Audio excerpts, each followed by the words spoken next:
Hello, my name is Stephanie Ferry, as you know. I will definitely swear, and this is a talk about mediocrity. I am mediocre, and I'm happy with that.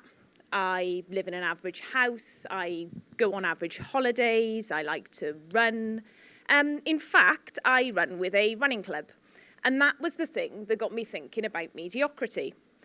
So within the running community, I constantly watch us celebrate either the really fast runners that win races because they work hard and they deserve it, or the newer runners that might have an interesting backstory, they're raising money for charity, they're a hashtag inspiration, and that's great. But there's this whole band of people in the middle that turn up every week and run consistently, and we kind of just ignore them. So to some degree, that mirrors our society. So thanks to mainstream and social media, we tend to only really be interested in the extremes, when actually the vast majority of us sit in this middle band. So what does that mean?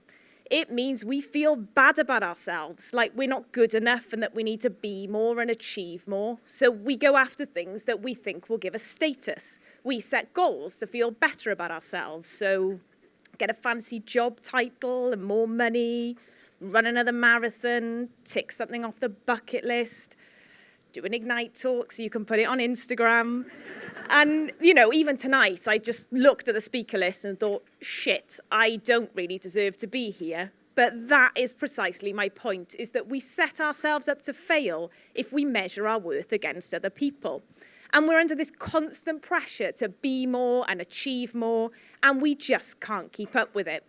Now, I'll be honest, that slide has no relevance. It's just some dogs. It's my dog buffer to keep me going. So anyway, achievementism.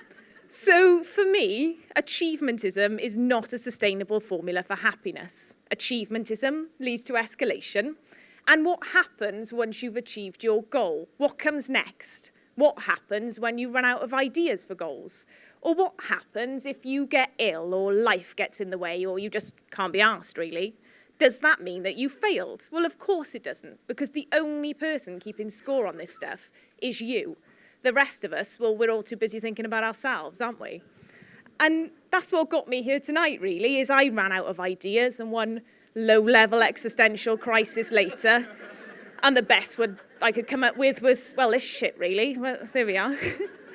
So the problem that I see with goal setting is how do you know? How do you know what the right goal is for you? And if we really thought about it, how many of our goals actually are for us and not for the purpose of status or what we think we should be or what society thinks we should be? Now, don't get me wrong, there is this base level of stuff that we need, like financial stability and so on. But after that, do goals and status really make us happy? Because surely our values are worth more than our achievements. Aren't things like kindness and authenticity and empathy, aren't these things worth more than giving ourselves status? Because that's what we do. We give ourselves labels for the sake of our own egos. So I'm an artist, an entrepreneur, a public figure, an arsehole. No, you're not. You're just you. And we attach our identities to these labels, and it's a dangerous place to be because circumstances can change very quickly. So should we be easing off our labels? But can we? Can we go a whole day without telling someone what we are or showing off to some degree, which I appreciate is being said to you by a girl on a stage? But we're good enough without our labels, because labels are not who we are. They're just things that we do. So I am not a runner. I like to run. And he is not a musician. He likes to play music. You are not an artist. You create art. And there may come a time when we can't do those things. So just be nice. Be nice and be kind, and that's enough. We don't need to be anything more. We're not obliged to achieve unless we really want to. And actually, being content is a perfectly good place to be. And if that makes me mediocre, well, I'm all right with that. Thank you very much for listening. You've been very kind. Thank you.